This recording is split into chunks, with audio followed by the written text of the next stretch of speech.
Hey everyone, and welcome to Peyton's Place. Here on Peyton's Place, Peyton, am going to tell you everything you need to know to be a successful student activist. On today's episode, I'm going to tell you why it's important to have a student org associated with your social movement, and also how to start that organization.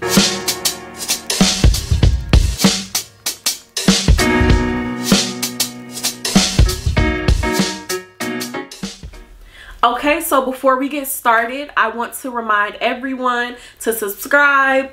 Then right next to that subscribe button, hit that little bell to turn on your post notifications so you never miss an episode. Like, comment, share the video. And I want to thank everyone who's been so supportive thus far as well. So let's get started. First, I want to just tell you exactly why it's important to have a student organization associated with your social movement. So the first reason is it centralizes everything if you have a student org that people can go to. And when I say people, I mean like students, staff, administration, news, all of that. So it makes it easier and simple, and people love when things are easy. You know, just like it's super easy to just hit that subscribe button.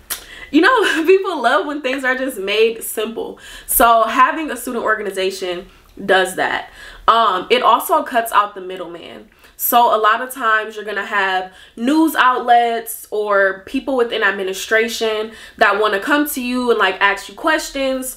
And when talking about the news, you know, everyone is who's involved in your movement, I'm sure, are very passionate about what it is y'all are doing. But as we see a lot, you know, not everyone is as comfortable talking in front of a camera. You know why I'm here. You're here just so you won't get fined? You know why I'm here. And you want to make sure that you have control of the narrative that's being said when it comes to your social movement. And so cutting out that middleman and just having like people come directly to an email associated with your student organization allows people who are like either your secretary or communications person to just follow up directly, so everyone's on one page. Also, having a student org, a lot of times you can get funding, and who don't want free money? Like, but it comes, a lot of times it comes in the forms of like grants, which is money that you don't have to pay back. But on a lot of campuses, you have to be a registered or like official student org to get this funding. So you don't want to miss a bag just because you didn't have an organization to go with your movement. So the last thing that I'm going to say is really important to have a student organization is because it builds longevity. So when I say that, I mean when you're no longer a student, your organization is still going to be there. Because I mean, being in college is fun, don't get me wrong. I loved it. Best 4 years of my life as of right now. But I don't know too many people who want to be in college the rest of their life. You know, it's expensive, it's stressful. So once you graduate, your student organization will still be there if you have it associated with your movement. So it just builds longevity. So what you're doing can still continue to happen for years to come, and students who come after you can still benefit from all the things that you've been doing. Now, when it comes to actually starting your student org, a lot of different schools have different requirements, so I don't want to sit here and say that like what I'm going to tell you is going to work for whatever school you are around the world. But 9 times out of 10, the structure is very similar at all universities. So the first thing that you have to figure out is your why. Why is it that you're starting this student org? Why should the university allow you to be a student org? And for us, our why for the Student Inclusion Coalition was to create a more inclusive campus for all marginalized students. And that's what drove our movement as well. So most of the time, your why for your student org is going to be associated with your student or social movement that you're doing as well. So the next thing is who. Who are you? Who's in the organization? Who's on the executive board? Like, who's the president? Who's the secretary? Who? It's like very important, so people know who to come to. They know who to ask for what.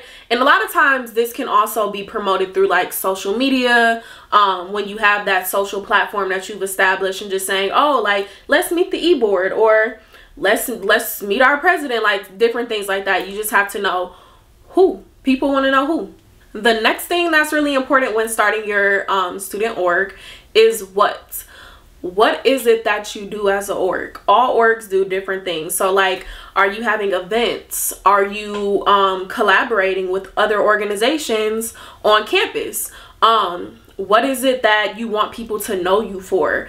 What is it that's like, what's your purpose? Like, just different things, like what's going on.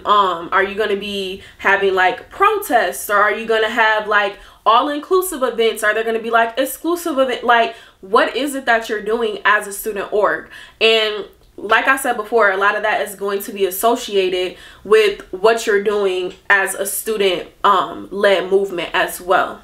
And the last thing that's very important as well is how can people get involved? How are you going to get the word out about what you're doing? How are you communicating to everyone, students, the media, administration? Like, how is it that you're going to execute and be able to check the boxes on all of your goals that you have as a movement, but also as your student org as well? So how is also very, very important. And like, just lastly, one thing that some schools may require is also someone who can be an advisor. So that can either be like a staff member. It's different schools have different requirements. So that's one thing that I would say you should look into at your school, to see what it is exactly that you're required to have as a student org. And once you figure out all of these things, that's when you can go to your school's website and figure out what it is. Like, if you need to get an application, if you need a staff member or someone to sign off, or something like that. So that's when, once you figure all this out, then you can move to that next step of actually creating your student org. And that looks different at all different universities, but having these things that I just told you today mapped out will make the next process, that application process, so much easier. So you want to come prepared. And all of these steps that I've mentioned today are going to help you be able to start your student org. So once again, I just want to thank everyone for tuning in.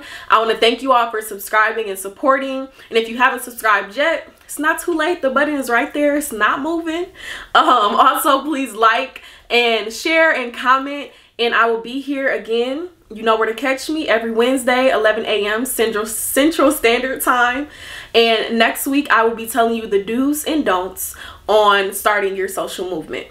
Until next time, bye.